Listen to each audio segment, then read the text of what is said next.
අපේ බලාපොරොත්තුව තියෙනවා නම් හයර් ස්ටඩීස් වල ෆොරින් කන්ට්‍රි එකට යන්න. අපේ ඩ්‍රීම් එක තියෙන්නේ ඕස්ට්‍රේලියා, නිව්සීලන්ත, UK වෙන්න පුළුවන්. අපිට දෙත් යන්න ෆයිනෑන්ෂලි කැපැසිටි මදි නම් අපිට පටන් ගන්න පුළුවන් තැනින් පටන් ගන්න. මොකද මොකුත් නැතුව ඔෆර් එක දුන්නා කියලා, ආරයිට් අපිට මොකුත් නැතුව ඔෆර් එක දුන්නා කියලා ඇකඩමික් ඩොකියුමන්ට්ස් ටික අරන් ගිහිල්ලා අපිට වීසා එක දාන්න ඇසස්මන්ට් ලෙවල් එක 1 කියන එක ඇතුලේ පුළුවන්. ඒ කියලා මම විශ්වාස කරන්නේ නැහැ පෞද්ගලිකව. එයාට තියෙන ෆයිනෑන්ස් මදි කියලා එයාගේ ඩ්‍රීම් එක ගිව් අප් කරන එක හරිද වැරදිද? අපි ස්කූල් ෆී එක ගෙවලා ඉවර කරලා එනකොට සාමාන්‍යයෙන් ඒක ලක්ෂ 100කට 90කට වගේ ප්‍රමාණයකට බහිනවා. පොඩි මතයක් තියෙනවා. හැබැයි මම දැකලා තියෙන කාරණාවක් තමයි ලිවිං කොස්ට් එක වැඩි වෙනවයි කියලා හිතෙන්නේ මේ ලංකාවෙන් සල්ලි අරගෙන ගිහලා ඒ වියදම් කරන්න උත්සාහ කරොත් නම් මොන ලිවිං කොස්ට් එක වැඩි කියලා හිතෙන්න පුළුවන්.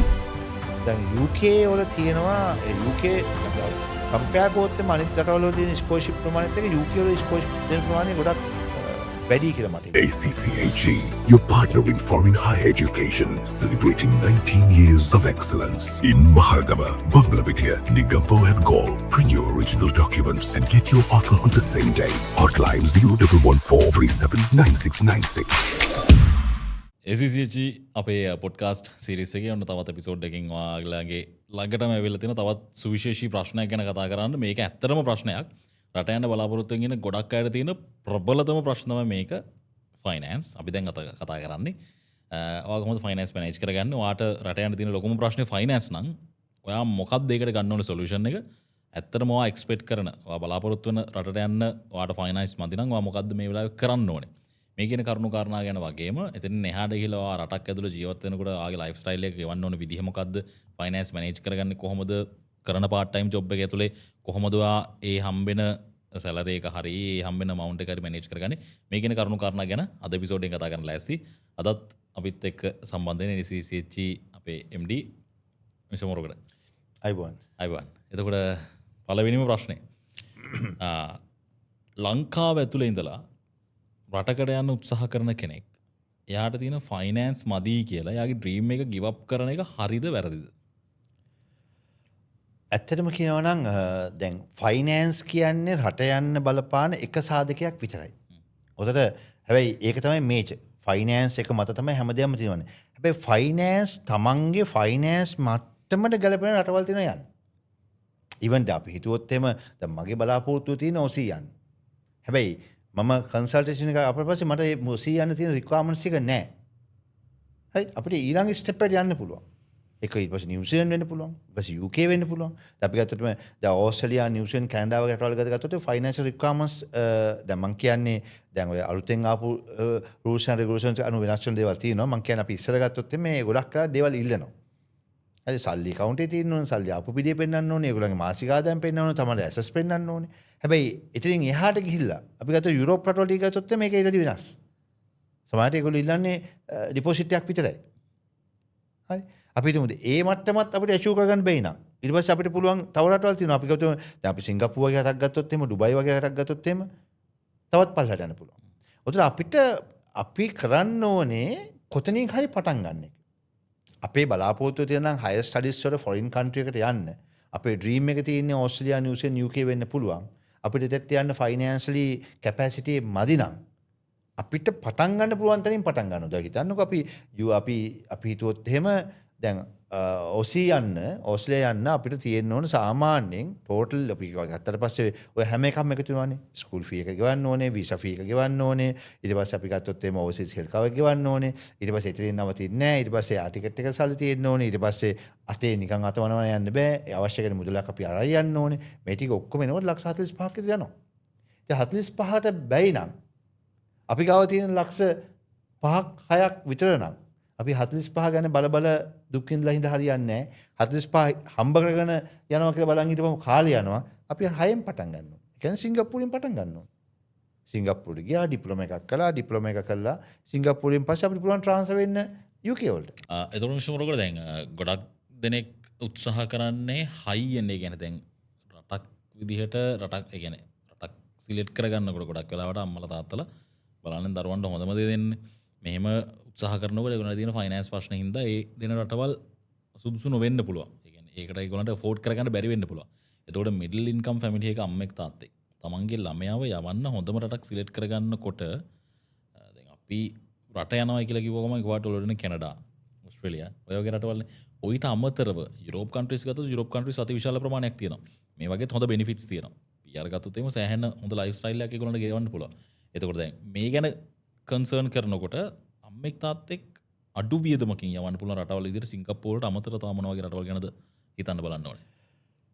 ඇත්තටම ගත්තොත් එහෙම දැන් ෆයිනෑන්ෂලි අපි බලපුවාට පස්සේ ඕක ඒ කියන්නේ තමන්ගේ මම මුලින්ම කිව්වේ තමන්ගේ ෆයිනෑන්ස් මතනේ මේ හැමදේම තීරණය වෙන්නේ.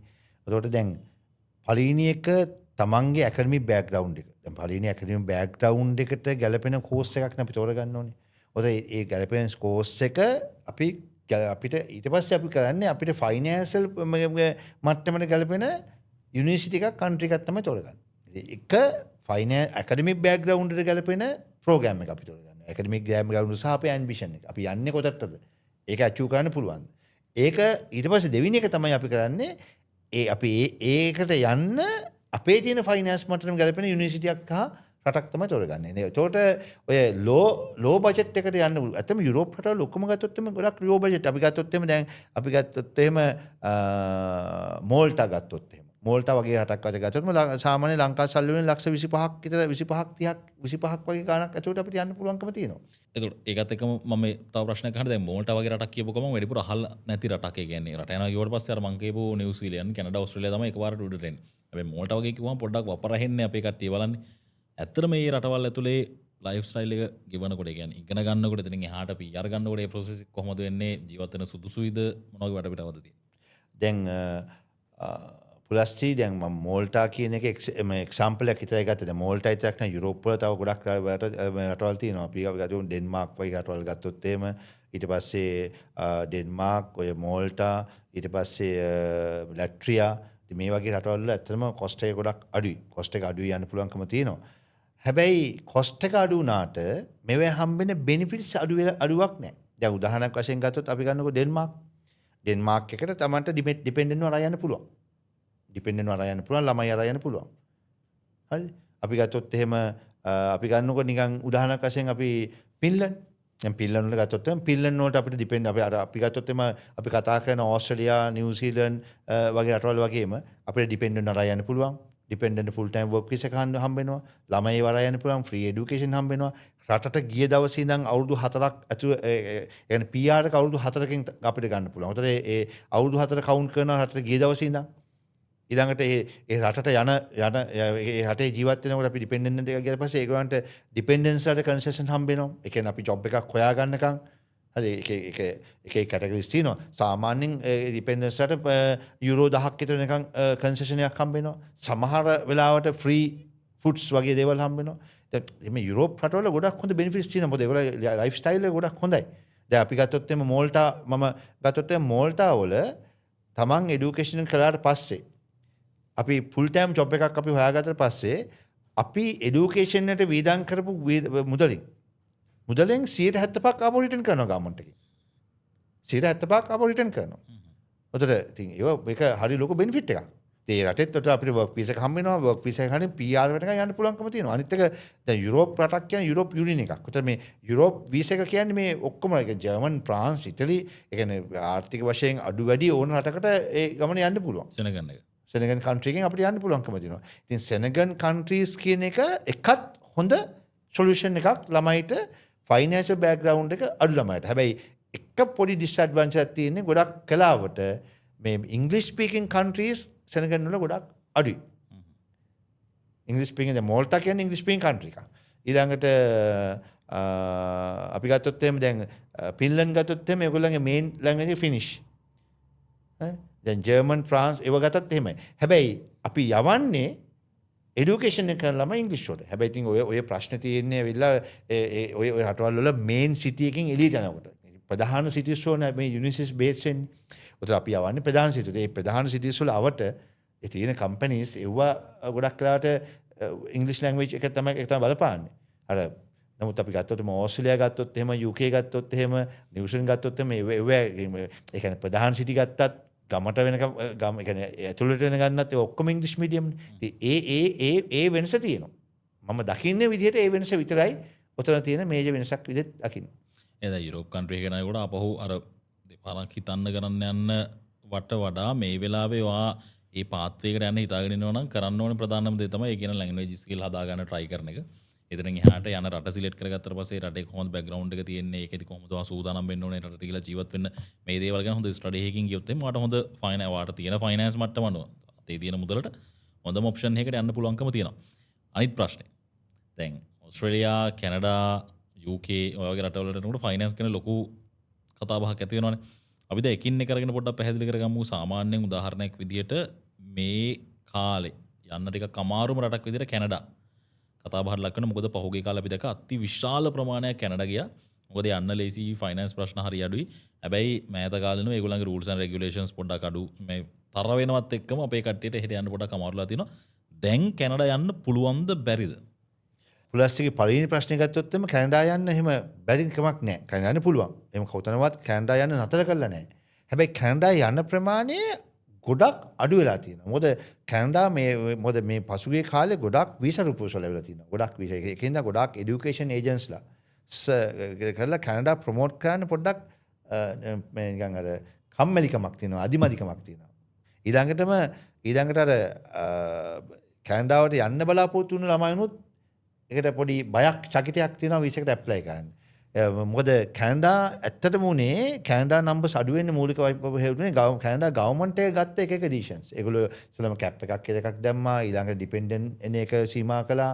ඉතින් ඇත්තටම මම දකින්නේ කැනඩාවට ගොඩාක් ළමයි ගියානේ. ඔබ කියනවා වගේ සෑහෙන ප්‍රමාණයක් ගියා. දැන් ඒගොල්ලෝ මට හිතෙන්නේ ගියේ කට්ටිය ස්ක්‍රීන්ලයිස් කළා.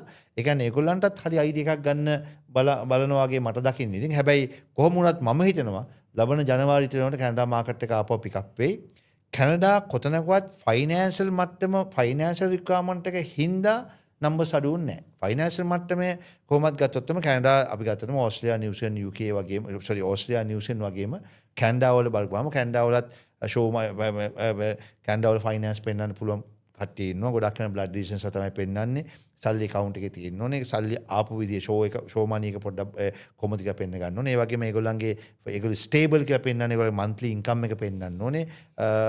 ඒ වගේ දේවල් ටික බැලුවා. හරිද? ඔතන එව්වා මත වීසා එකක් රිජෙක්ට් වුණේ නැහැ. හැබැයි අර මේ වෙනකොට කැනඩා වලට වීසා එකක් ඇප්ලයි කරන්න පොඩ්ඩක් පස්ස ගහනවා. මොකද රිෆියුසල් ප්‍රමාණය වැඩි හින්දා. මොකද ගොඩක් කාලයක් දැක්කොත් එහෙම කියන්නේ ජෙනුවින් ළමයි කියන්නේ කිසිම ප්‍රශ්නයක් නැතුව ඒ කියන්නේ ෆයිනෑන්ස් හොඳ, ඇකඩමික් හොඳ, රයිට්. එතකොට ඒගොල්ලන්ගේ බෑග්ග්‍රවුන්ඩ් එක හොඳ ළමයිගෙත් වීසා රිජෙක්ට් වුණ අවස්ථා තියෙනවා. ඉතින් ඒකින්ද අපි කැනඩාවට මේ වෙලාවේ වීසා එකක් ඇප්ලයි කරනවා නම් මොකද අපි කැනඩා වීසා දාන එක නතර කරලා නැහැ. අපිත් එක්ක යුනිවර්සිටි විශාල ප්‍රමාණයක් අපේ ඇග්‍රීමන්ට්ස් තියෙනවා. ඒ වගේම කොලෙජස් ප්‍රමාණයක් තියෙනවා. ඒකෙන්ද අපි හැබැයි කැනඩා වීසා එකක් දානකොට අපි පොඩ්ඩක් අර තිබුණාට වඩා ප්‍රොෆයිල් එක අපි හරියට අධ්‍යයනය කළා. එයාගේ finance, academic, finance, education gaps, ඒ වගේම එයාගේ ඇම්බිෂන් එක කියලා මොකද්ද කරන්න හදන්නේ කියන ඇම්බිෂන් එක මේ ඔක්කොම හරියටම අයිඩෙන්ටිෆයි කරලා තමයි වීසා එකක් දාන්න ඕනේ. වීසා එකක් එහෙම ගන්න බැහැ කියන එකක් නෑ කැනඩා. ගන්න පුළුවන් වීසා එකක්. හරි. දැන් මම හිතනවා ඒ ප්‍රශ්නට හරි උත්තරයක් හම්බුණා කියලා කැනඩා යන්න බැරි නෑ. කැනඩා යන්න පුළුවන්. හැබැයි ප්‍රොසෙස් එක පොඩ්ඩක් ටෆ් වෙලා තියෙනවා. ඒක හරියට ප්ලේ කළොත් එහෙම අනිවාර්යෙන් ඔයාලට කැනඩා වීසා එක ගන්න පුළුවන්. අනිවාර්යෙන්. ඊළඟ ප්‍රශ්නේ කැනඩා වලින් එහා පැත්තට ගියාට පස්සේ ඕස්ට්‍රේලියා. ඕස්ට්‍රේලියා කියන්නේ බොහොම හොඳ රටක්. බෑග්ග්‍රවුන්ඩ් එක ගත්තත්, රටක් විදිහට ගත්තත්, පොලිටිකල් සයිඩ් එක ගත්තත් මාරම හොඳයි. PR එකත් ගන්න පුළුවන්කම තියෙනවා. ඒකට මේ දේවල් එක්ක ගොඩක් අය try කරනවා ඕස්ට්‍රේලියා යන්න. මම දැක්කා මේ ඔය කැනඩා වල ප්‍රශ්න එන්න කලින් ඕස්ට්‍රේලියා යන එක තමයි ටිකක් අමාරුනේ. හැබැයි දැන් ඇසස්මන්ට් ලෙවල් 1 එකට අපි අප්ඩේට් වෙලා තියෙනවා. ඔය දේවල් එක බෙනිෆිට්ස් ගොඩක් හම්බෙලා තියෙනවා. ළමයින්ට යන්න පහසු වෙලා තියෙනවා. හම්බෙන බෙනිෆිට්ස් ප්‍රමාණය වැඩි වුණත් එක්කම මම හිතනවා ඉස්සරහට ලොකු ට්‍රෙන්ඩ් එකක් ඕස්ට්‍රේලියා වලට හැදෙයි කියලා. ඕස්ට්‍රේලියා යනකොට ෆයිනෑන්ස් පැත්තේ මොන වගේ දේවල් ගැනද කන්සිඩර් කරන්න ඕනේ? ඇත්තම කියනවා නම් මේ ඕස්ට්‍රේලියා මාකට් එක කියන්නේ මම දැන් මේ ඉන්ඩස්ට්‍රි එකේ දැන් ලබන අවුරුද්දට අවුරුදු 20ක්. මේ අවුරුදු 20ම උඩ යට ගියා. හැබැයි කොතනවත් ඕස්ට්‍රේලියා මාකට් එක එහෙම ඒක නම්බර්ස් මහා ප්‍රමාණයෙන් අඩු වුණේ නැහැ. හැබැයි නීති රීති වෙනස් වුණා. කොහොමත් ඕස්ට්‍රේලියාවේ අවුරුද්ද සැරයක් මොන හරි වෙන දේවල් වෙනස් වෙනවා. දැන් අපි ඇසස්මන්ට් ලෙවල් 2 ඉන්න කාලේ පවා අපි හොඳ නම්බර්ස් යවලා තියෙනවා. දැන් මූලික වශයෙන් අපිට දැන් අපි හිතමුකෝ අපි ඇසස්මන්ට් ලෙවල් 1 වෙන්න මොකද්ද හේතුව? අපි ඇසස්මන්ට් ලෙවල් වලට 1 වලට අපිව අප්ග්‍රේඩ් කරලා තියෙනවා. හෝම් පෑස් එකෙන් අපි එනවුන්ස් කරලා තියෙනවා. මේකට වෙන්න හේතුව ප්‍රධාන වශයෙන් අපේ ජෙනුවින් ඇප්ලිකේෂන් ගොඩක් ජෙනුවින් එක. අපි වීසා සක්සස් රේට් එක වැඩි. අපේ වීසා සක්සස් එක වැඩි. මොකද ඒක හින්දා තමයි කියන්නේ අපේ ඕක ගොඩක්ම තීරණය වෙන්නේ ඒ ඕස්ට්‍රේලියානු අපි රටක ඇසස්මන්ට් වල එක වැඩි වෙන්නේ ඒකේ තියෙන රිෆියුසල් එකනේ. සහ ඒවැ තියෙන ජෙනුවිනිස් එකනේ. ડોකියුමන්ට්ස් වල තියෙන ජෙනුවිනිස් එක. උතර ඒ දෙක මත තමයි ගොඩක් දේවල් තියෙන්නේ. එතකොට ඒකෙන් තමයි අපි ඇසස්මන්ට් එක වන් වෙලා තියෙන්නේ. එතකොට දැන් OSCE වල තියෙන රූල් එක අනුව දැන් ඇසස්මන්ට් වන් වෙච්ච එක කියන්නේ අපිට හොඳ ඒ කියන්නේ අපිට හොඳ මේ ප්ලස් මාර්කයක්. මේක හරහා අපේ වීසා සක්සස් රේට් එක තවත් වැඩි වෙනවා.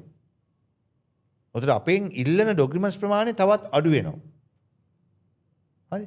උතර අපි ගත්තොත් එම දැන් ඉස්සර මේ අපි ගත්තොත් එම ඇසස්මන්ට් ලෙවල් 2 එකේ ඉන්නකොට යුනිවර්සිටිස් හරිම ටෆ්. මොකද යුනිවර්සිටිස් එකට ඇසස්මන්ට් ලෙවල් එකක් තියෙනවානේ. ලෙවල් 1 2 3 කියලා. මොකද යුනිවර්සිටිස් බලන්නේ ඒගොල්ලන්ගේ වීසා රිෆියුසල් ප්‍රමාණය අඩු කරගන්න. ඒගොල්ලෝ ඉංග්‍රීසි ලැන්ග්වේජ් එක ගැන ෆයිනෑන්ස් ගැන ටෆ්ලි බලනවා. දැන් පෙළහක් යුනිවර්සිටි තිබ්බා ෆයිනෑන්ෂල් මාස ඒ කියන්නේ අනිවාර්යයෙන්ම මේගොල්ලෝ මාස 6ක ෆයිනෑන්ස් ඉල්ලනවා.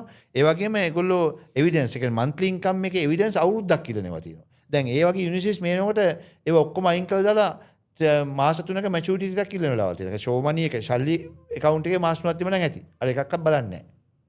ඒ තත්ත්වයට ඇවිල්ලා තියෙනවා. හැබැයි ඒ කියලා හයි කමිෂන් එකේ අර ෆයිනෑන්ස් ගැන කිසිම අදහසක් නැති ලැන්ග්වේජ් ස්කිල් එක කියන්නේ zero language skill එකක් තියෙන මිනිස්සුයකට වීසා එකක් දෙයි කියලා මේකට වීසා එකක් දෙයි කියලා අපිට හිතන්න බෑ. මොකද දැන් ඔයාගේ අහපු ප්‍රශ්නෙට දැන් අපි ආවේ ෆයිනෑන්ස් ගන්න.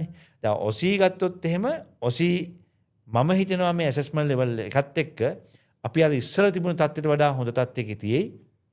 ඉල්ලන ડોකියුමන්ට්ස් ප්‍රමාණය අඩු වෙයි.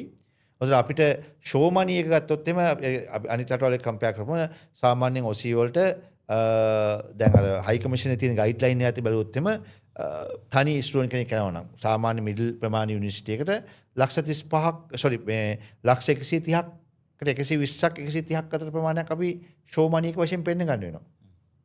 right? ඔතන ඒකෙන් ෂෝමනි ගැන කතා කරපුවද මම හැමෝම එකතු කිරීමක් කරන්නේ ෂෝමනි පෙන්නන්නේ කොහොමද මොකක් කර ප්‍රොසෙස් එකක් තියෙනවද කොහොමද ෂෝමනි කියන්නේ දැන් අපි හරියටම දැක්කොත් එහෙනම් බැංක් account එකේ තියෙන්න ඕනද එහෙම නැත්නම් ප්‍රොපර්ටිස් වලින් පෙන්නන්න පුළුවන් කොහොමද මේ වැඩේ වෙන්නේ? නෑ අනිවාර්යයෙන්ම ෂෝමනි එකේදී අපිට account එකේ සල්ලි තියෙන්න ඕනේ. ඒක අපේ liquid cash අපේ කෙලින්ම කියන්නේ cash වලින් තියෙන්න ඕනේ. ඒක අපිට savings account එකක් වෙන්න පුළුවන්, FD එකක් වෙන්න පුළුවන්, NRC account එකක් වෙන්න පුළුවන්. හරිද? මේ මොකක් හරි මුදල් වලින් අපේ තියෙන්න ඕනේ. account එකේ සල්ලි තියෙන්න ඕනේ. ඒ account එකේ සල්ලි තියෙනවා. සමහර වෙලාවට යුනිවර්සිටිස් අපෙන් රික්වෙස්ට් කළොත් එහෙම ඒක මාස 3ක් තියෙන්න ඕනේ, මාස 6ක් තියෙන්න ඕනේ කියලා අපි ඒක පෙන්නන්න වෙනවා. University requirement. මොකද මෙතනදී ගොඩක් කලාවට මේ මේජර් රෝල් එකක් මේ ප්ලේ කරන යුනිවර්සිටි එකක්. ඒකද යුනිවර්සිටි එක අපිට මොකද යුනිවර්සිටි එකේ සමහර යුනිවර්සිටිස් වල තාමත් ඒ කියන්නේ අපි GS එක genuine student requirement එක. ඒ GS එකේ යටතේ ඒගොල්ලෝ ඉල්ලන දේවල් අපිට දෙන්න වෙනවා. අපෙන් ඉල්ලුවොත් එමෙ අපි ඇප්ලයි කරනවා අපි හිතමු X කියන යුනිවර්සිටි එකට. හොඳයි ඒ යුනිවර්සිටි එකට ඇප්ලයි කරපුවම ඒ යුනිවර්සිටියෙන් කියනවා රයිට් අපිට උඹලට අපිව එන්රෝල් කරගන්න නම් අපිට පෙන්නපන් 3 months maturity එකක් ෆයිනෑන්ස් තියෙනවා මාස 3ක් maturity වෙලා තියෙනවා. එතකොට අපිට ෂෝ මනි එක පෙන්වන්න ඕන. monthly income එක පෙන්වන්න ඕන. හොඳයි ඒ යුනිවර්සිටි ඇප්ලයි කරන්න නම් ඒ requirement එක fulfill කරන්න වෙනවා. ඒ යුනිවර්සිටි requirement එක. හොඳට අපි assessment level 1 වුණා කියලා අපි assessment level 1 වුණා උඹලා ඉල්ලනවා අපිට දෙන්න බෑ කියලා කියන්න බෑ. ඒ වගේම සමහර යුනිවර්සිටි මුකුත් නැතුව ඔෆර් එක දෙනවා. ඔතන මොකුත් නැතුව ඔෆර් එක දුන්නා කියලා ආරයිට් අපිට මොකුත් නැතුව ඔෆර් එක දුන්නා කියලා ඇකඩමික් ડોකියුමන්ට්ස් ටික අරන් ගිහිල්ලා අපිට වීසා එක දාන්න ඇසස්මන්ට් ලෙවල් එක 1 කියන එක ඇතුලේ පුළුවන් නේ. හරිද? ඒ කියලා මම විශ්වාස කරන්නේ නැහැ පෞද්ගලිකව ඒ වීසා එක හම්බෙයි කියලා. මොකද හැබැයි අපි ඕස්ට්‍රේලියාව ඇතුලේදී අපි වීසා එකක් දැම්මොත් එහෙම අර මම පළවෙනි එකේ කිව්වා වගේ මේ ඔය ඇකඩමික් ડોකියුමන්ට්ස් ටික අරන් ගිහලා අපිට වීසා එක හම්බ වෙනවා. හරිද? එතකොට ෂෝ මනි එක කියන එක අපිට හරි වැදගත්කම තියෙනවා. account එකේ සල්ලි තියෙන්න ඕනේ. ඒක කැල්කුලේෂන් කරන සිස්ටම් එකක් අපිට හයි කමිෂන් ඉන්ට්‍රොඩියුස් කරලා තියෙනවා.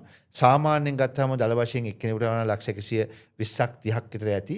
ඔතන අපි ඔක ස්කූල් ෆී එක ගෙවලා ඉවර වෙලා ෂෝ මනි එක පෙන්නනකොට ලක්ෂ 80කට 90කට වගේ ප්‍රමාණයකට බහිනවා. දෙන්නෙක් යනවා නම් ඩිපෙන්ඩන්ට් එකක් යනවා නම් මේක සාමාන්‍යයෙන් ලක්ෂ 150කට 135ක 150ක අතර ගානකට යනවා. ඒකත් එතකොට අර අපි ස්කූල් ෆී ගෙවලා ඉවර කරලා එනකොට සාමාන්‍යයෙන් ඒක ලක්ෂ 100කට 90කට වගේ ප්‍රමාණයකට බහිනවා. ඉතින් ෂෝ මනි එක කියන එක නම් මං හිතන්නේ අපි පෙන්න්නේ යුතුමයි.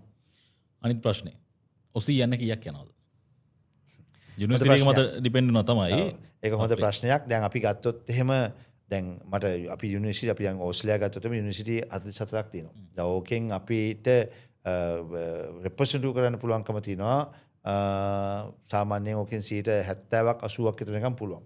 කියන්නේ සාමාන්‍යයෙන් අපි ඔය 44න් අපිට ළමයි යවා ගන්න පුළුවන්කම තියෙනවා කියන ප්‍රමාණයට. එතකොට ඒ එක එක යුනිවර්සිටි වල ප්‍රමාණය අඩු වෙනවා. අපි ගත්තොත් යුනිවර්සිටියක් ගත්තොත් එහෙම ටේෆ් කොලේජ් එකක් ගත්තොත් යුනිවර්සිටි එකට වඩා ටේෆ් කොලේජ් එකේ සාමාන්‍යයෙන් ඩොලර් 8,000ක් 10,000ක් අතර ප්‍රමාණයක ස්කූල් ෆී එකේ වෙනසක් තියෙනවා. මොකද යුනිවර්සිටි එකයි පොලිටෙක්නික් අතර.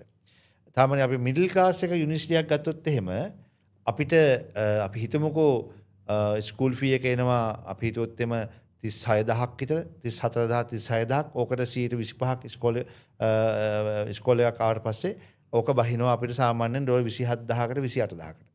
ඔතන 28000ක් විතර වෙනකොට ඒක තමයි සාමාන්‍ය දල වශයෙන් එන ගාන.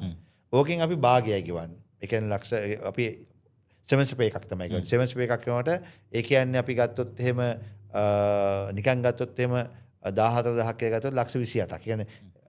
ඒ කියන්නේ මාස 6ක ස්කූල් ෆී එක ලක්ෂ 28ක් 30ක් අතර ගානක්. මම කියන්නේ මැද.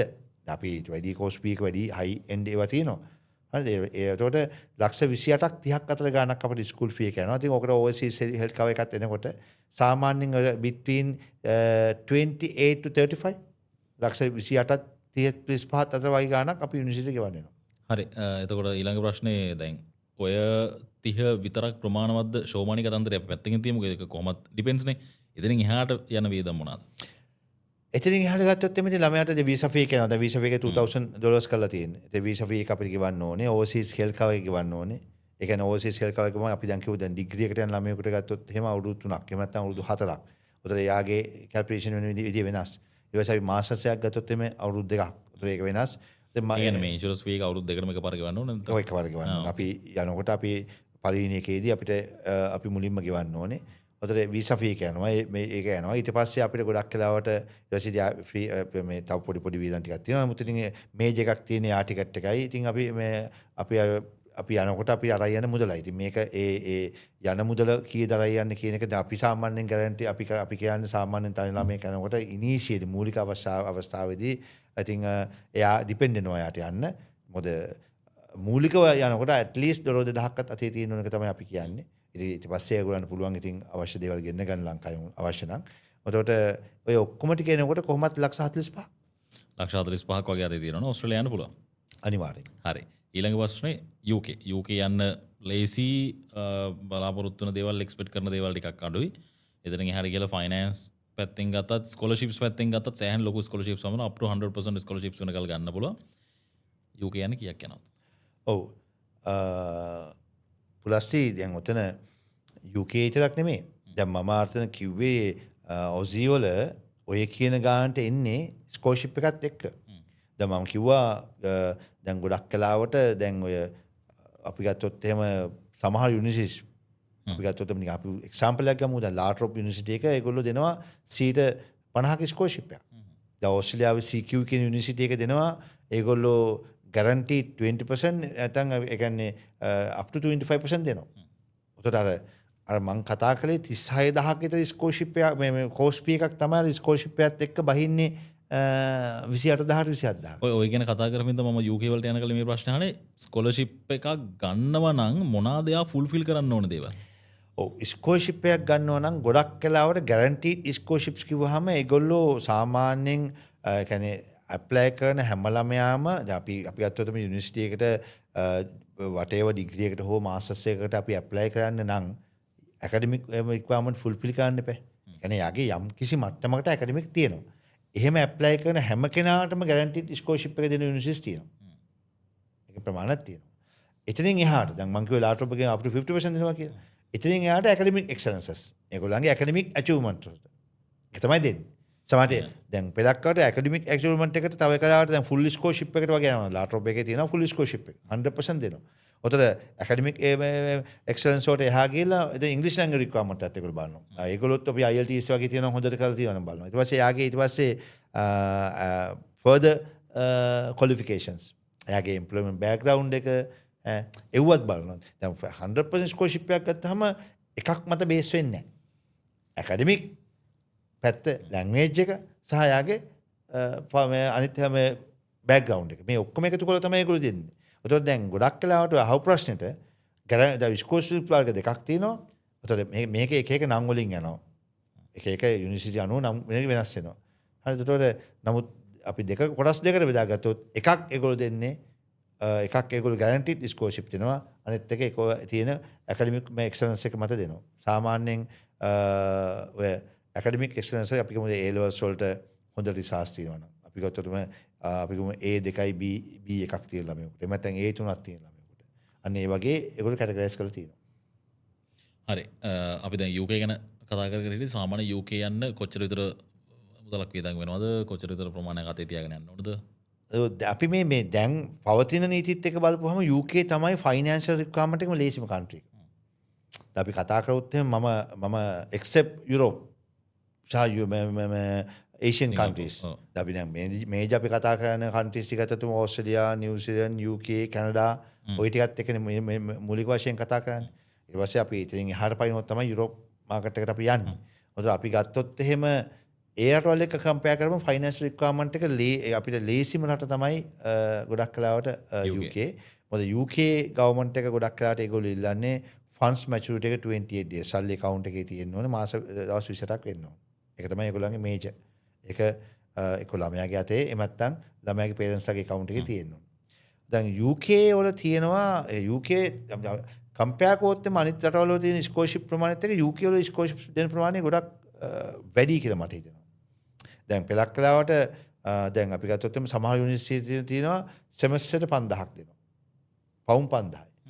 අවුරුද්දට පවුම් 5000. ඒතර දැන් අවුරුදු 4ක ඩිග්‍රියක් ගියොත් පවුම් 20000ක්. ඒක ලොකු ප්‍රමාණයක්. ඔතන මේ ඔක්කොමත් එක්ක කම්පෙයාර් කරොත් දැන් පවුම් 15000ක ස්කෝලර්ෂිප් ප්‍රෝග්‍රෑම් එකක් තියෙන කෙනෙකුට පවුම් 5000ක් ස්කෝලර්ෂිප් එකක් ගමන් පවුම් 10000යි. 10000න් උනාට පස්සේ ඒගොල්ලෝ ගොඩක් කරාට එක්කෝ ඒගොල්ලෝ කියනවා සෙමස්ටර් ෆී එකක් ගෙවන්න කියනවා. එහෙම නැත්නම් ඩිපොසිට් එකක් ගෙවන්න කියනවා. මොකද ඒක ඒගොල්ලෝ තමයි තීරණය කරන්නේ. දැන් සෙමස්ටර් ෆී එකක් આવොත් එහෙම ඉතින් ගොඩක් කරාට සෙමස්ටර් ෆී එක වෙන්නේ පවුම් 6000 8000 අතර. පවුම් 6000ක් ගෙවනවා කියන්නේ ලක්ෂ 24යි. ඒ ඕවර්සීස් හෙල්ත් කවර් එකත් එක්ක එනකොට සාමාන්‍ය ලක්ෂ 32ක් විතර තමයි ගෙවන්නේ. ඒතකොට දැන් ලක්ෂ 32ක් ගෙවන ළමයෙකුට තව එළියෙන් තව අඩු ගන්න ලක්ෂ 10ක්වත් තියා ගන්නවා. ඒතකොට අපි ආපහු හැරිලා බලපුවාම මේ OC UK කියන රටවල් දෙකටම එක හා සමාන මුදලක් තමයි ඉනිෂියල් යන්නේ.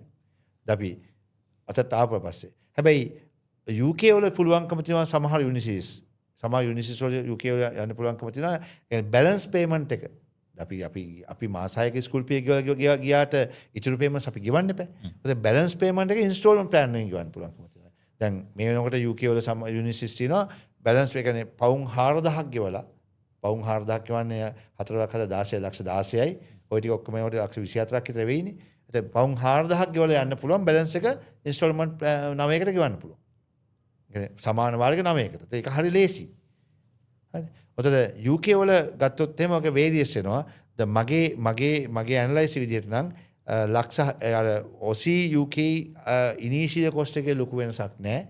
සාමාන්‍යයෙන් මේ රටවල් දෙකම ගත්තොත් එහෙම ලක්ෂ 40ත් 45ත් අතර ප්‍රමාණයකට යන්න පුළුවන්. මම මේ කියන්නේ අර මම ඩොලර් පවුන්ඩ් 2000ක් හරි ඩොලර් 2000ක් හරි අතෙත් අරයි යනවා කියන උපකල්පනය කළා. හරිද? යා ටිකට් එකවත් වෙනස් වෙනවා. අපි එහෙම ස්කූල් ෆී එක වශයෙන් ගත්තොත් එහෙම UK වල සාමාන්‍යයෙන් ඕවර්සීස් ඉන්ෂුරන්ස් එකයි මාස 6ක ඩිපොසිට් එකයි දෙකම ගෙවලා යනකොට ලක්ෂ 30ක් 32ක් වෙයි. යා ටිකට් එක නම් ඕරි වෙන දෙයක් නෑ ICC එකකින් යනවා නම්. ඔව් දැන් අපේ දැන් අපි හැමතිස්සෙම කියවනේ අපි ෆ්‍රී යා ටිකට් එක දෙනවා කියලා. යා ටිකට් එක දෙන්න තිබ්බොත් එහෙම ඉතින් එතනත් උතර සාමාන්‍ය ලක්ෂ 2කමාරක් අඩු වශයෙන් අඩු වෙනවා. ඉතින් කොහොමත් ලක්ෂ 40ක කියන බජට් එකට අපිට යන්න පුළුවන්කම තියෙනවා. අනිවාර්යයෙන්. ඒතකොට දැන් UK ගැන කතා කරනකොට ඊළඟ ලොකුම ප්‍රශ්න තමයි සෝෂල් මීඩියා වලත් අපි දැකලා තියෙනවා මේ ලිවිං කොස්ට් එක සෑහෙන්න වැඩි කියලා මේ පොඩි මතයක් තියෙනවා. හැබැයි මම දැකලා තියෙන කාරණාවක් තමයි ලිවිං කොස්ට් එක වැඩි වෙනවයි කියලා හිතෙන්නේ මේ ලංකාවෙන් සල්ලි අරගෙන ගිහලා එහෙ වියදම් කරන්න උත්සාහ කළොත් නම් ඕන ලිවිං කොස්ට් එක වැඩි කියලා හිතෙන්න පුළුවන්. හැබැයි එහෙ පාර්ට් ටයිම් එකක් කරන්න chance එක දීලා තියෙනවා. පාර්ට් ටයිම් එක කරන්න chance එක දීලා තියෙන්නම ලිවිං කොස්ට් එක කවර් කරගන්න. ඒතකොට ඒ රටේ හම්බ කරලා ඒ රටේ වියදම් කළොත් ඒ පාර්ට් ටයිම් එකෙන් අමෙන මවුන්ට් එකකින් ලිවිං කොස්ට් එක කවර් කරගන්න පුළුවන් නේද? මොකක්ද ඒ ගැන ඔබතුමාගේ අදහස? ඔව් ප්‍රශ්න දෙකේ ඔයාම කියලා කිව්වා ඉතින්. මොකද ඒතරව දැන් මතයක් තියෙනවා UK යන ළමයිට cost of living එක වැඩි කියලා. cost of living එක කියන එක තීරණය වෙන්නේ රට අනුවනේ. ඒ රටේ ඇතුලේ තියෙන තත්ත්වය අනුව. දැන් අපි ගත්තොත් එහෙම දැන් අපි මොනවද cost of living එක ගන්නෙ? accommodation, food, transportation. ඔක තමයි වෙලා ගන්න. ඒ අපි මොන others කියලා ගන්න ඔය ටෙලිෆෝන් බිල්. ඉතින් ඒ එක එකනා වීදම් කරන others වල ටෙලිෆෝන් බිල්, තමන් අඳින cloth, education books අනම්මන. නමුත් mainly ගන්නේ accommodation, හරි, ඊළඟට foods, transportation. ඔතකොට දැන් මේක depend වෙනවා එක එකනාගේ life style එක. සහ යන පැත්තද. දැන් අපි ගත්තොත් ලන්ඩන් වල apartment එකක් ගන්න ගියොත් එහෙම අපි කාමරයක් අපි ගන්න ගියොත් එහෙම සාමාන්‍යයෙන් පවුම් 900ත් 800කට හොයා ගන්න පුළුවන්. නමුත් 1100ක් විතර වෙනවා. දැන් වැඩිම තියෙන්නේ මේ පැත්තට. හැබැයි ස්කොට්ලන්ඩ් පැත්තේ අපි ඕක ගන්න ගියොත් එහෙම 300ත් 450ත් අතර. ඒකට කෙලින්ම ලොකු වෙනසක්. ඒ කියන්නේ අවබෝධයෙන් තමන්ගේ යුනිවර්සිටි එකේ ඉඳලා සිලෙක්ට් කරගත්තොත් ඒ ප්‍රශ්නේ නැහැ. ඒ ඉන්න ඒරියා එක අනුව. ඊළඟට තමන්ගේ ලයිෆ් ස්ටයිල් එක උඩ අපි ලන්ඩන් වල ට්‍රාන්ස්පෝර්ටේෂන් එක ලොකු වීදමක් යනවා. දැන් ස්කොට්ලන්ඩ් වල ට්‍රාන්ස්පෝර්ටේෂන් එක ෆ්‍රී. හරි. එතකොට මේක ඩිපෙන්ඩ් එයාගේ ලයිෆ් ස්ටයිල් එක තෝරාගන්න ඒරියා එක අනුව. හැබැයි අපි ගත්තොත් එහෙම ඔයා මුලින් කිව්වා වගේ cost of living එක කියන එක දැන් අපි කරන්සි අපි ගත්තොත් එහෙම අපි ලංකාවේ ඉඳන් අපි යවනවා සල්ලි UK වලට. ඔතන අපි එක 400න් බෙදලා යවන්න ඕනේ. ලංකාවේ ඉඳන් සල්ලි යවනවා ඕස්ට්‍රේලියාවට. අපි ඒක 200 ඒ කියන්නේ ඒගොල්ලන්ට එකකට අපි මෙහෙන් දල වශයෙන් 200ක් ගෙවන්න ඕනේ. UK වල එකකට අපි මෙහෙ වලින් 400ක් ගෙවන්න ඕනේ. ඒ කරන්සි රේට් එකත් අපිට බලපානවා. ඔතන මේකට ළමයාගේ ලයිෆ් ස්ටයිල් එක තෝරා ගන්න ඒරියා එක හරි. ඔතන ලංකාවේ තියෙන කරන්සි රේට් එක ඒ ඔක්කොම බලපානවා. ඉතින් ඊට අමතරව ඉතින් රට ඇතුළේ තියෙන ආර්ථික හා සමාජීය ඒ තත්ත්වවල බලපානවා. ඒව කොහෙටවත් වෙනස් කරන්න බෑනේ. එහෙම ගොත් අපි එක රටකට යන්න බෑ. අපි ගත්තොත් ලංකාවත් නම් ක්‍රයිසිස් එකක් තියෙනවානේ. අපිට මොකද ලංකාවේ අපිට පුළුවන් ද හෝටල් එකකට ගිහිලා කාලා බීලා එන්න මේ පොඩි ප්‍රමාණයකින් ඉස්සෙතුන් ප්‍රමාණයෙන් බෑ. ඉතින් ඒ අනුව වෙනස් වෙනවා. හැබැයි ඉතින් අපිට මේක කළමනාකරණය කරන්න පුළුවන් කිසි ප්‍රශ්නයක් නැතුව. හරි. එතකොට දැන් ඒ ප්‍රශ්නයත් මං හිතනවා හොඳ පිළිතුරක් හම්බුණා කියලා. ඊළඟට ඉතින් යන්න හැමෝම උත්සාහ කරනට තමයි නිව්සීලන්ත. නිව්සීලන්ත ගියාට පස්සේ මොන වගේ කොස්ට් එකක් නිව්සීලන්ත වලට යන්න වියදම් වෙනවද? ලිවිං කොස්ට් එක කොහොමද වෙන්නේ? දැන් අපි ගත්තොත් එහෙම මේ හැම රටටම ආවිනිටි කල්චර් එකක් නේ තියෙන්නේ. උතර අපි ලිවිං කොස්ට් එක කියලා ගත්තට පස්සේ ලිවිං කොස්ට් එක කියලා එක ගන්නේ මම අර මුලින් කිව්වා වගේ accommodation, food, transportation තමයි ගන්න ඒකට. උතර ඊළඟට මේ හැම එකම ඩිපෙන්ඩ් වෙනවා තමන් යන රටේ යන අපි ලංකාව වගේ නෙමෙයි යන ප්‍රාන්තය අනුව. මම ඒකනේ මම කිව්වේ අර UK වල ලොකු වෙනසක් තියෙනවා කියලා ලන්ඩන් වල තියෙන එක වගේ නෙමෙයි ස්කොට්ලන්ඩ් වල. හරිද? උතර ලන්ඩන් වල තියෙනවා වගේ නෙමෙයි ලන්ඩන් වල ඉඳන් කිලෝමීටර් ඒ කියන්නේ සාමාන්‍යයෙන් පැය එකමාරක ඩ්‍රයිව් එකේ විදිහට එළියට ගියාම එන ප්‍රමාණය. හැබැයි ඒ රටවල් වල ට්‍රාන්ස්පෝර්ටේෂන් එක හරි දියුණුයි. ට්‍රේන්, ට්‍රෑම්, බස් මේ තුනම තියෙනවා. හරිද? එතකොට අපිට ඒ කියන්නේ පොඩ්ඩක් අපි එළියට ගියා කියලා අපිට ලොකු ඩැමේජ් එකක් වෙන්නේ නැහැ. හැබැයි ඒ රටවල් වල වෙලාව තමයි වටින්නේ. ඒ රටවල ගෙවන්නේ පැයට. පැය ගණන් වලට ගෙවන්නේ. ඒකත් අපි තේරුම් ගන්න ඕනේ. ඒ ගැන කියපු හින්දා මම පොඩ්ඩක් අහන්න. සාමාන්‍ය නිව්සීලන්ත වල අවල් රේට් එක කොච්චරක් විතර කියනවද? නිව්සීලන්ත වල මගේ මතකයේ හරිනම් දැන් මේ වෙනකොට 24ක් දොක තමයි ගන්නේ. 23යි ගාණක් වගේ තමයි. UK වල ඒජ් ලිමිට් එක 90 ඕක වෙනස් වෙනවා. සමහරට ඒජ් එකත් එක්ක 90 වෙනස් වෙනවා. මගේ මතකයේ හරිනම් 7යි 7ත් 8ත් අතර ගාණක් තමයි සාමාන්‍යයෙන් ෆ්ලැට් රේට් එක යන්නේ. හැබැයි ඒජ් එක 90 වෙනස් වෙනවා. සහ සමහර වෙලාවට ඒ කියන්නේ ස්කොට්ලන්ඩ් වල ගෙවනට වඩා ලන්ඩන් වල ගෙවන ප්‍රමාණයත් පොඩ්ඩක් වැඩි. ඒ පැති වල අනුවත් වෙනස් වෙනවා. මොකද ස්කොට්ලන්ඩ්, වේල්ස් වල ඒ කියන්නේ පැති වල අනුවත් රේට් එක වෙනස් වෙනවා. ඊළඟ දැන් බහුතරයක් යන try කරන country එකක් තමයි ඕස්ට්‍රේලියා කියන්නේ. ඕස්ට්‍රේලියාව කොහොමද?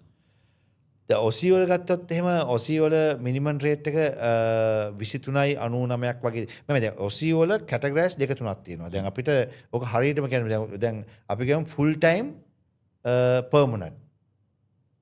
ෆුල් ටයිම් පර්මනන්ට් අපිට වැඩ කරන්න බෑ. අපි යන ළමයෙක් අපි ස්ටුඩන්ට්ස්ලා ගියම ස්ටුඩන්ට්ස්ලා ඩිපෙන්ඩන්ට් ඉන්නවනේ. ඩිපෙන්ඩන්ට් ෆුල් ටයිම් පර්මනන්ට් වැඩ කරන්න පුළුවන්. අද ෆුල් ටයිම් පර්මනන්ට් එකේ ගෙවන ගාන වෙනයි. ඒකට සාමාන්‍ය 23යි 7 ගානක් තමයි ගෙවන්නේ. අපි තව පාර්ට් ටයිම් කැෂුවල්. ඒ කියන්නේ අපිට කරන්න පුළුවන් පාර්ට් ටයිම්. පාර්ට් ටයිම් කියන්නේ පැය 20යි. පාර්ට් ටයිම් කැෂුවල් කෙනෙක්ගේ ගවර්න්මන්ට් එකේ රේට් එක මත හරිනම් 31යි ගානක් තියෙනවා. හරි. එතකොට පාර්ට් ටයිම් පර්මනන්ට් ඔය වගේ එක එක සිස්ටම් එකවල හදලා ඒ ඉවට ගෙවන විදිය වෙනස්. මොකොත් නැතුව ප්‍රැක්ටිකලි එක ලීගලි නෑ අපේ ළමයි ගොඩක් කාල කෑෂ් ඉන් හෑන්ඩ් වල කරනවා. ඒවට තවත් වෙනස්. අපි ගත්තටම ඔසීගේ ළමෙක් වැඩ කරන සිස්ටම් දෙකක් තියෙනවා. එකක් ඔය ABN එකක් හදාගෙන ABN එකට වැඩ කරනවා. ඒකේ තියෙන ලීගලි පැත්තේ ප්‍රශ්න තියෙනවා. මම කියන්නේ ප්‍රැක්ටිස් එක මම මේ කතා කරන්නේ. ඊළඟට කෑෂ් ඉන් හෑන්ඩ් වැඩ කරන ළමයි ඉන්නවා. අපි ටැක්ස් එකට වැඩ කරනවා. ටැක්ස් එකට වැඩ කරන කට්ටිය තමයි අර මං කිව්ව කැටගරිස් වල බෙදන්නේ. ටැක්ස් එකට වැඩ කරනකොට ඒක අපිට අර කියන විදිහට එක්කෝ ෆුල් ටයිම් පර්මනන්ට් වැඩ ගන්න පුළුවන් ඩිපෙන්ඩන්ස්ලාට වගේ යන කට්ටියට. එමත් full time part time casual වැඩ කරනවා. පාර්ට් ටයිම් පර්මනන්ට් වැඩ කරනවා. ඒ අනුව රේන්ජ් එක වෙනස් වෙනවා. සාමාන්‍යයෙන් දල වශයෙන් 24යි 23.99ක් හරි ඔන්නම ගණක් තමයි තියෙන්නේ. සාමාන්‍ය 24ට ක්ලෝස් ප්‍රමාණයක් තමයි තියෙන්නේ. හොඳයි. අපි නිව්සීලන්ත ගැන කතා කරලා නිව්සීලන්තට සාමාන්‍යයෙන් කොච්චර විතර කොස්ට් එකක් යනවද යන්න? නිව්සීලන්ත ඔසී වගේම ගොඩක් පැරලල් කන්ට්‍රීස් දෙකක්. නිව්සීලන්ත මම ක්ලෝස්ලි 24 රුපීස් තමයි අපි ගෙවන්නේ පැයකට ගෙවන්න ගන්න තියෙන්නේ. ඔතන පැය 24ක් වැඩ කරන්න පුළුවන්කම තියෙනවා දැන් ඔය විච් රූල් එකත් එක්ක. නිව්සීලන්ත වල කොස්ට් ඔෆ් ලිවින් එක ගත්තොත් මේ කාලේ පොඩ්ඩක් හයි. මේ කාලේ නිව්සීලන්ත වල කොස්ට් ඔෆ් ලිවින් එක හයි ටිකක් වැඩි. අර දැන් ඕස්ට්‍රේලියාත් එක්ක කම්පෙයාර් කරපුවම නිව්සීලන්ත වල තියෙන අර පාර්ට් ටයිම් ඔපොර්චුනිටිස් ප්‍රමාණය අඩුවක් තියෙනවා. මොකද ඒක නිව්සීලන්ත ඕසී කියන්නේ ටිකක් ලොකු රටක්. ඒ කියන්නේ ගොඩක් මේ කියන්නේ නිව්සීලන්ත එක්ක කම්පෙයාර් කරපුවම ඩෙවලොප් රටක් ඔපොර්චුනිටිස් ටිකක් වැඩි. ඒකේ ඉඳන් නිව්සීලන්ත්ස්ලා ගොඩක් කාලවට ඕසී වලට ජොබ්ස් ගන්න එන්න ප්‍රවණතාවයක් තියෙනවා.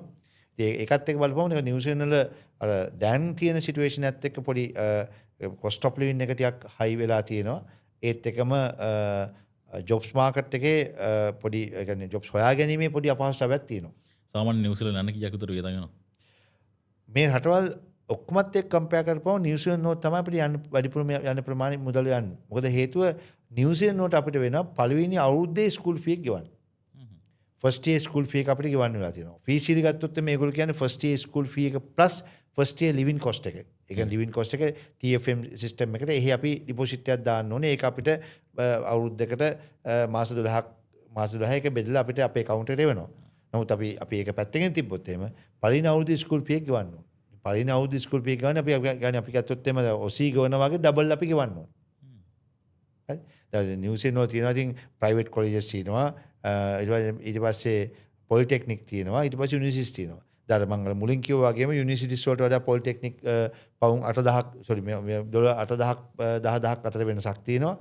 ඊට වැඩි තව ඩොලර් 5000ක් විතර ප්‍රයිවට් කොලෙජස් අඩුයි. ඒ කියන්නේ කම්පෙයාර් කරොත් එම් ප්‍රයිවට් කොලෙජ් එකකට යන ළමයෙකුට යුනිවර්සිටියත් එක්ක බලුවොත් එම පවුම් 15000ක් විතර අඩුවීමක් තියෙනවා. ඉතින් අපි හරියට තීරණය කරන්න ඕන අපේ තියෙන ෆයිනෑන්ස් ප්‍රමාණය අනුව සහ අපි තෝරගන්න කෝස් එක අනුව අපි ප්‍රයිවට් කොලෙජ් එකට යනවද පොලිටෙක්නික් එකට යනවද යුනිවර්සිටි එකට යනවද කියලා. මොකද මෙවැ අතර තියෙන ෆැසිලිටිස් වෙනස්. හැබැයි ඒවැ තියෙන අර අපි ගත්තොත් එම අපි අන්තිම උත්තරේ ගත්තට පස්සේ අපි ජොබ් එකක් කරලා PR එකට යනවා වගේ අදහසක් තියෙනවා කියන ළමයෙකුට අපි අපේ ටාගට් එකේ තියෙන ග්‍රැජුවලි PR එකට යනවා නම් PR එකේදී ඔය ප්‍රයිවට් කොලෙජ් එකද පොලිටෙක්නික් එකද යුනිවර්සිටි එකද අදාළ නැහැ. ඊළඟ ප්‍රශ්නේ දැන් ෆයිනෑන්ෂියලි හිතනකොට ලොකුම දෙයක් තමයි කට්ටියම හිතන මේ ඩිපෙන්ඩන්ට් අරන් යන එක මාර වාසි. එයාට ෆුල් ටයිම් වැඩ කරන්න පුළුවන් මේ වගේ බෙනිෆිට්ස් ගැන හිතලා තමයි ඩිපෙන්ඩන්ට් අරන් යන්නේ. මොකද්ද මේකේ ඇත්තම තත්ත්වය? ඇත්තටම ඩිපෙන්ඩන්ට් අරගෙන යන එකේ තියෙන වාසිය මොකක්ද? ඇත්තටම දැන් අපිට ඩිපෙන්ඩන්ට් එක්ක යනවා කියන්නේ අපිට වාසියක් තමයි. ඒ කියන්නේ වාසියක් කියන්නේ ෆයිනෑන්ෂියලි අපි ස්ටේබල් වෙනවා. මොකද ඩිපෙන්ඩන්ට් අනිවාර්යයෙන්ම ෆුල් ටයිම් වර්ක් විසා එකක් ගන්න. මොකද අපි ගත්තොත් එහෙම දැන් තනි කෙනෙක් ගියොත් එහෙම එයා ස්ටුඩන්ට් වශයෙන් ගියාට පස්සේ එයාට හම්බෙන්නේ පාර්ට් ටයිම් වර්ක් පර්මිට් එකක්. ඒක 24 හරි 20 හරි according to රටේ තියෙන රූල් එක අනුව අපිට හම්බ වෙනවා. උතට ස්ටුඩන්ට් එහාට දේවල් කරගෙන යන්නත් අපහසුයි. මොකද එයා ඉස්කෝලේ යන්න ඕනේ. එයාගේ এডুকেෂන් එක එයා කරන්නත් ඕනේ. ඒකට නමුත් අපි ගත්තොත් එහෙම දැන් ඩිපෙන්ඩන්ට් වෙනවා කියන්නේ ඩිපෙන්ඩන්ට් තනිකරම වාසියක්. එයා ෆුල් ටයිම් වැඩ කරනවා. එයාට පුළුවන්කම තියෙනවා earn කරන්න. එයාගේ තියෙන කැපැසිටි අනුව එයාට ෆුල් ටයිම් ජොබ් එකක් හොයාගෙන එයාට මේ earn කරන්න පුළුවන්. ඩිපෙන්ඩන්ට් එක්ක යන කෙනෙකුට ඇත්තටම ඒගොල්ලන්ගේ එක්ස්පෙන්සස් ටික කවර් කරගන්න මහා ලොකු ප්‍රශ්නයක් වෙන්නේ නැහැ. මොකද ස්කූල් ෆී ගෙවාගෙන ඇත ඒගොල්ලන්ගේ තියෙන එක්ස්පෙන්සස් ටික කවර් කරන සමහර වෙලාවට ඒගොල්ලන්ට යමක් ඒ කාලය තුල ඉතුරු කරන්න පුළුවන් හැකියාව තියෙනවා. හොඳයි ඉතින් කතා බහ කළා ගොඩක් දේවල් දැන් රට යනවා නම් තියෙන ලොකුම ප්‍රශ්නේ ෆයිනෑන්ස්. ඔය ෆයිනෑන්ස් ප්‍රශ්නේ කොහොමද හරියට විසඳගන්නේ? රටක් තෝරගන්නේ කොහොමද? ඩිපෙන්ඩ් වෙන අරන් යන්නද? එපාද? ඉතින් එහාට ගිහිල්ලා කොච්චර මුදලක් වියදම් කරනවද ඔයා හිතාගෙන රටට යන්න? යුනිවර්සිටි එක සිලෙක්ට් කරගන්න කොහොමද? මේ හැම කාරණාවක් ගැනම අද එපිසෝඩ් එකෙන් කතා කළා. මේ වගේ ප්ලස් උතන වැදගත් ගත්තොත් අපි දැන් ඔය කතා කළේ ඔක්කොම යන වීදන් ටික ගැනනේ.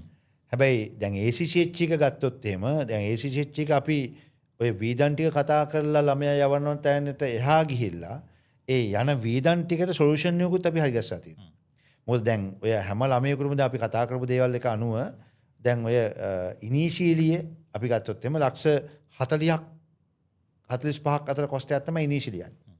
ඔතන දැන් අපි අපේ තියෙන සිස්ටම් එකක් ඔය කවුරු හරි කෙනෙක් අපි ගාවට එනවා නම් ෆයිනෑන්ෂලි ප්‍රශ්නයක් තියෙන කෙනෙකුට අපි ලෑස්ති යාට එයාගේ এডুকেෂන් ලෝන් එකක් අපි ලෑස්ති කරලා දෙන්න.